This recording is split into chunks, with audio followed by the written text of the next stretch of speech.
नमस्कार। आज के वीडियो में आपका स्वागत है। बिग बाजार एक इंडियन रिटेल चेन है जहां grocery, food items, kitchen appliances, personal care और डेली यूज के प्रोडक्ट्स कस्टमर्स को बेस्ट पॉसिबल प्राइस पर अवेलेबल होते हैं।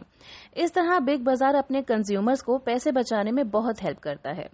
आइए आज के इस वीडियो में डिटेल में बिग बाजार के बारे में बात करते हैं। बिग बाजार के फाउंडर किशोर बियानी हैं, जिन्होंने साल 2001 में इसकी शुरुआत की थी। कंपनी का हेडक्वार्टर सपनों की नगरी मुंबई में है। जैसा कि हमने पहले भी बताया कि company grocery, food items, kitchen appliances, personal care और डेली यूज के प्रोडक्ट्स में डील करती है। बिग बाजार, फैशन एट बिग बाजार, ई जोन और फूड बाजार की पेरेंट कंपनी भी है। ये भारत में डिपार्टमेंटल स्टोर्स की सबसे बड़ी और सबसे पुरानी चेन्स में से एक है। किशोर बियानी का जन्म 9 अगस्त 1961 को मुंबई में हुआ था। उन्हें भारत में मॉडर्न रिटेल की शुरुआत करने वाला माना जाता है। उन्होंने 1987 में मेंस वेयर लॉन्च करके एक अपैरल बिजनेस शुरू किया। बाद में इसका नाम बदलकर पैंटालून्स कर दिया गया। किशोर बियानी एक बिजनेस फैमिली से थे और अपने बिजनेस बिग बाजार को लेकर उन्होंने बड़े सपने देखे थे। कंपनी का मोटिव कम प्राइस पर अच्छी क्वालिटी वाले प्रोडक्ट्स अवेलेबल कराना था। किशोर बियानी ने सिर्फ सक्सेस को ही नहीं बल्कि फेलियर को भी फेस किया है। बिग बाजार को शुरू करने वाले किशोर बियानी एक ऑर्गेनाइजर, ट्रेडर और एक नाकामयाब फिल्म मेकर भी रह चुके हैं, लेकिन आखिरकार वो फ्यूचर ग्रुप के फाउंडर और सीईओ बन गए, जो भारत के सबसे बड़े रिटेलर्स में से एक है।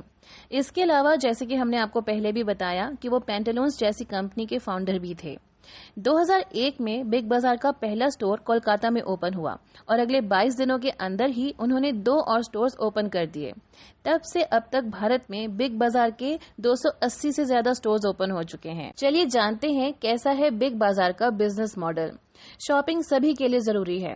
कुछ लोग छोटी दुकानों से शॉपिंग करना पसंद करते हैं तो कुछ बिग बाजार जैसे बड़े स्टोर से।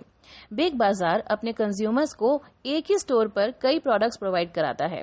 बिग बाजार भारत के लगभग हर बड़े मॉल में अवेलेबल होता है। टाइम टाइम पर कंपनी कस्टमर्स को जबरदस्त डिस्काउंट्स और ऑफर्स देती रहती है।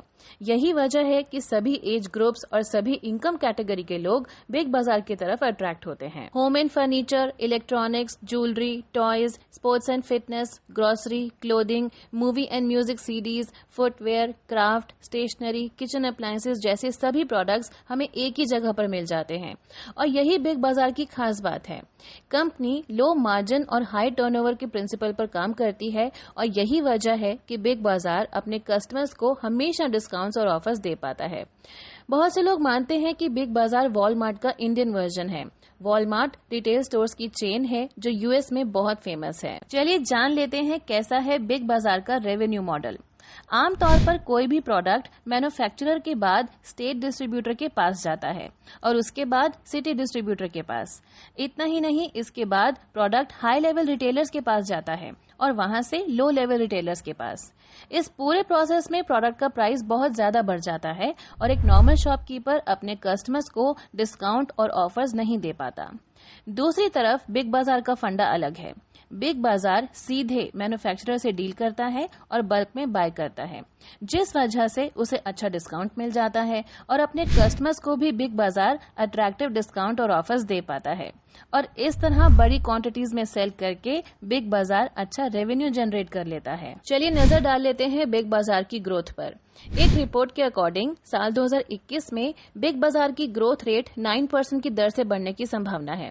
हालांकि आपको बता दें कि साल 2018 में बिग बाजार की ग्रोथ रेट में 13% की गिरावट आई थी। कोरोना वायरस महामारी की वजह से भी बिग बाजार जैसे रिटेल स्टोर्स पर काफी नेगेटिव इफेक्ट पड़ा। हालांकि लॉकडाउन खुलने के बाद इसमें तेजी से ग्रोथ की उम्मीद भी की जा रही है। कंपनी का टारगेट अगले 3 क्वार्टर्स में नए स्टोर्स ओपन करके अपने टोटल स्टोर्स की संख्या 300 से ज्यादा करना है। चलिए देखते हैं कौन है बिग बाजार के कॉम्पिटिटर्स। बिग बाजार के टॉप कॉम्पिटिटर्स में डी मार्ट, बिग बास्केट और ग्रोफर्स शामिल हैं। डी मार्ट बिग बाजार का टॉप कॉम्पिटिटर है। डी मार्ट का हेडक्वार्टर मुंबई में है और इसकी स्थापना 2000 में हुई थी। बिग बास्केट भी बिग बाजार के टॉप कॉम्पिटिटर्स में से एक है। कंपनी का हेडक्वार्टर बेंगलुरु में है और इसकी स्थापना 2011 में हुई थी। बिग बास्केट मेनली ग्रोसरी के फील्ड में काम करती है। ग्रोफर्स को भी बिग बाजार के टॉप कॉम्पिटिटर्स में से एक माना जाता है। कंपनी का हेडक्वार्टर गुरुग्राम हरियाणा में है और इसकी स्थापना 2014 में हुई थी। ये भी ग्रोसरी सेक्टर में काम करती है। चलिए नजर डालते हैं बिग बाजार के फ्यूचर प्लान्स पर। बिग बाजार अपना फोकस फिलहाल एक्सपेंशन स्ट्रैटेजी पर कंसंट्रेट कर रहा है। बिग बाजार भारत की टीयर 2 सिटीज में एक्सपैंड करने की प्लानिंग कर रहा है, स्पेशली ऐसी सिटीज जो कोविड-19 महामारी से कम अफेक्ट हुई और जहां फ्यूचर में ज्यादा ग्रोथ की संभावना है। हालांकि हमें इस बात को भी ध्यान में रखना चाहिए कि अमेजन, फ्यूचर रिटेल और रिलायंस के बीच क्या चल रहा है।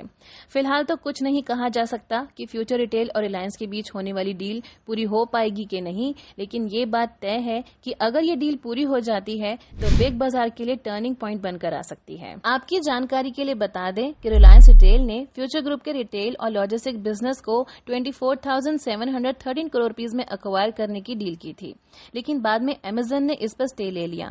फिलहाल ये मामला सुप्रीम कोर्ट में पेंडिंग है। तो ये थी बिग बाजार की स्टोरी, जिसमें हमने बिग बाजार के बिजनेस मॉडल, ग्रोथ और फ्यूचर प्लान्स को समझा। उम्मीद करते हैं कि आपको ये वीडियो पसंद आई होगी और ऐसे ही और वीडियोस देखने के लिए हमारे चैनल को सब्सक्राइब जरूर करें। धन्यवाद।